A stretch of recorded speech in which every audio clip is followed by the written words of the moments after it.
இன்னைக்கு என்ன சமையல்? ஆமா. ஹாய் ஃப்ரெண்ட்ஸ், குட் மார்னிங், காலை வணக்கம். எல்லாம் என்ன பண்ணிட்டு இருக்கீங்க? எல்லாருக்கும் டீ காஃபி எல்லாம் ஆச்சுங்களா? இப்பதான் ஒரு 5:45 தான் ஆகுது. அதுக்குள்ளேயே நம்ம வீட்டுல இங்க பாருங்க, டீ வச்சாச்சு, குடிக்கணுங்க. அதுக்கப்புறமா சூப்பரான இன்னைக்கு ஒரு நாட்டு காராமணியும் நாட்டு சொரக்காய் வச்ச ஒரு புளிக்குழம்பு தான் பண்ணேன். இதுக்கு ரெசிபியும் எடுத்திருக்கேங்க. கண்டிப்பா மதியமா அப்லோட் பண்ணிடுவேன். பார்த்துட்டு உங்க ஆதரவை எனக்கு கொடுங்க. அதே மாதிரி எப்படின்னு சொல்லிட்டு கமெண்ட் பாக்ஸ்ல கமெண்ட் பண்ணுங்க. உங்களுக்கும் ஏதாவது ஒரு ரெசிபி வேணும்னாலுமே எனக்கு சொல்லுங்க. என்னால் முடிஞ்ச அளவுக்கு நான் எடுத்து செஞ்சு போடுறேன். இங்க பாருங்க, தோசைக்கு, சப்பாத்திக்கு, ரைஸ்க்கு, மெயினாக ராகி களிக்கு அவ்வளோ டேஸ்ட்டாக இருக்குங்க. சூப்பராக வந்திருக்கு குழம்பு இன்னைக்கு. இது மாதிரி நாட்டு காராமணி நாட்டு சொரக்காய் போட்ட குழம்பு, புளி குழம்பு தான். லஞ்சுக்கு ரைஸ் வடித்து வச்சுருக்கேன்.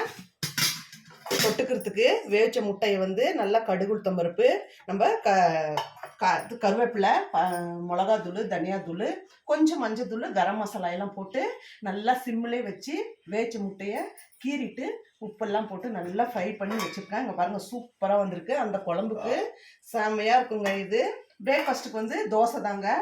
ஆஸ் யூஸ்வலி பாப்பாவங்க ஊற்றிக்குவாங்க தோசை. இதுதான் ஃப்ரெண்ட்ஸ் பிரேக்ஃபாஸ்ட் லஞ்சு. நீங்கள்லாம் என்ன சாப்பிட்டீங்கன்னு மறக்காமல் கமெண்ட் பண்ணுங்கள். நீங்களும் வாங்குங்க, நம்ம வீட்டில் சாப்பிடுவீங்க. இந்த வீடியோ உங்களுக்கு பிடிச்சிருக்கும்னு நினைக்கிறேன். மறக்காமல் இந்த குழம்புடைய ரெசிபி போடுறேன், எனக்கு ஆதரவு கொடுங்க. நான் உங்களை இன்னொரு வீடியோவில் பார்க்குறேன். பாய்ங்க.